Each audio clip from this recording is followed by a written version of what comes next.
Hi guys, luto po tayo ng binagoongang baboy with gata. So ito po yung ingredients niya.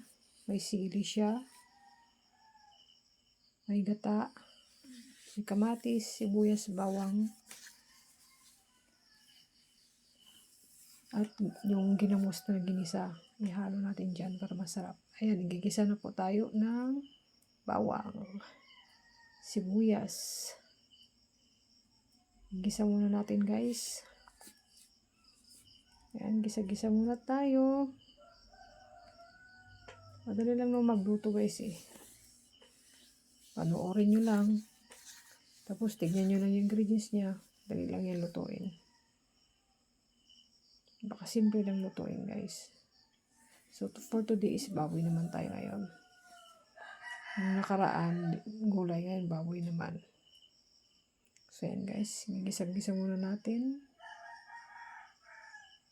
ng maigi. Sige lang, tapos lagay natin yung kamatis. Saka yung may paminta, saka paminta pa yun guys eh. Yung buong paminta, may panghalo, pampasarap yung paminta. So yan, gigisain ng mabuti natin guys. Saka natin ilagay ang karne ng baboy. Ayan po siya. Haluin po natin ng mabuti. Halo-halo din pag may time. Tapos lagay natin yung paminta. Ayan guys. Gisa natin ng saglit na gisa lang. Ayan. Gisa konti. Takpan. Then, after that, lagay na natin yung pangalawang gata guys. Sa pangalawang gata muna yung unahin natin guys. Panghuli na yung unang gata na pinigaan. So yan, gisa-gisa muna natin guys. Takpan muna natin. And after that, lagyan natin ng bitchin. Ayun na guys, oh. Kumukulo-kulo na siya. Halo-haloin lang natin.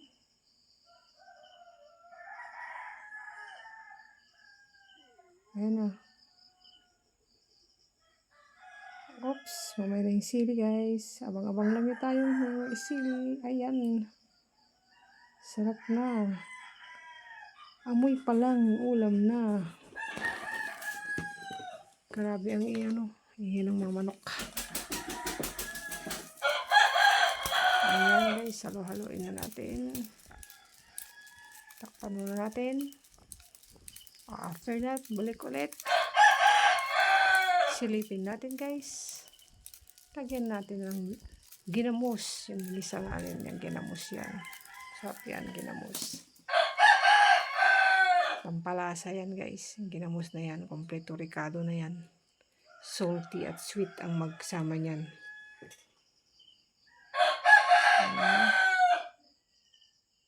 Maingay ang baboy. Ay, manok pala. Ayan po. Ginigising na po tayo ng manok. Daling araw na daw. Ayun guys. Halo-halo natin ng maigi. Takpan. Pagbalik. Ang bilis to guys. Ano lang kabilis guys pagluto. Ang bilis oh. Tikman na natin kung tama na yung lasa niya. Ayun yung gata, yung unang gata. Naka-ready na. Ayan, isusunod na natin yan. Lagyan natin ng asukal muna guys. Pag medyo maalat guys, para mag-blend yung lasa niya, lagyan natin ng konting asukal. Pag medyo lasa mo na medyo maalat na siya, lagyan mo ng konti para mag-blend yung niya, para hindi masyadong maalat.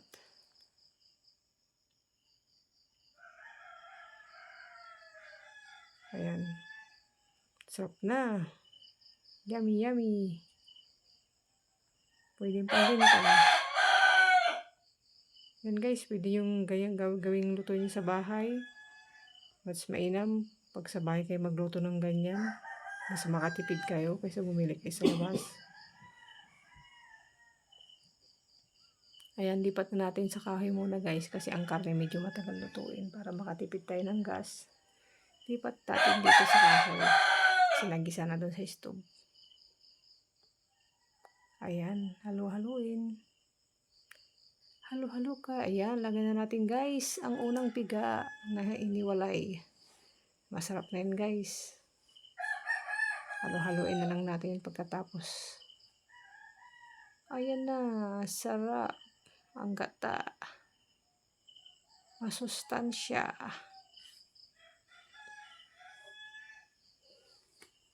Ayan. Halo-haluin na. Ang lakas ng apoy oh. Ganda yung magluto sa kahoy. Bilis yung maluto eh.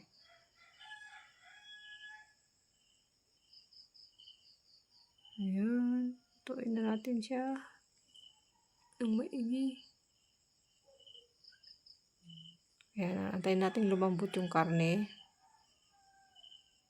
Pag lumambot na yung karne yan, kukunti na lang yung tubig yan. Masarap-sarap na yan pag magwanti-mantika na yung ano. Diyan lumalabas yung lasa ng ano, gata. Ayan. Check din natin kung may time. Haluin ulit. Halo kay Obi. Sige, halo.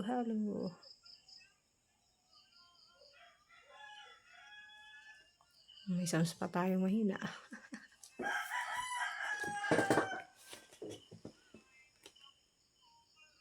Yan. Kumukulo-kulo na. Sarap na guys. Malapit na siyang kumunti yung tubig niya. Yan ang pinakamasarap pag kunti na lang yung tubig niya. Lumalabas na yung lasa ng gata.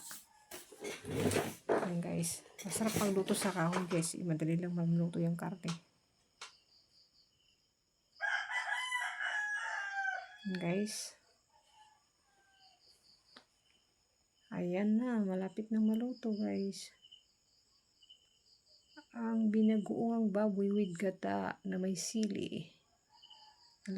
Sili guys. Nilagay na yung sili. Ang pasarap. Ang sili. Yan. Sarap ng sili niyan. Sarap kainin pag manghang. I love chili. Ayan, chili.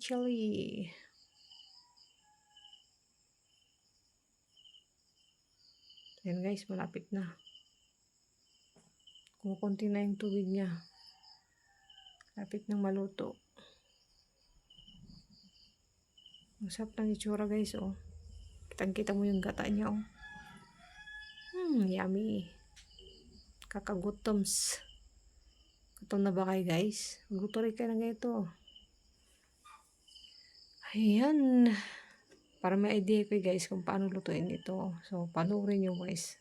Marami pa tayong next video na susunod. So, kung gusto nyo pong ma-watch po yung more videos pa na gagawin natin sa pagluluto, iba-iba klase ang lulutuin natin guys. Kaya follow na lang, like and share, at paki-subscribe na lang din guys. Ayan na guys, tapos na po. Done na. Yan ang finish. Thank you. Bye-bye guys.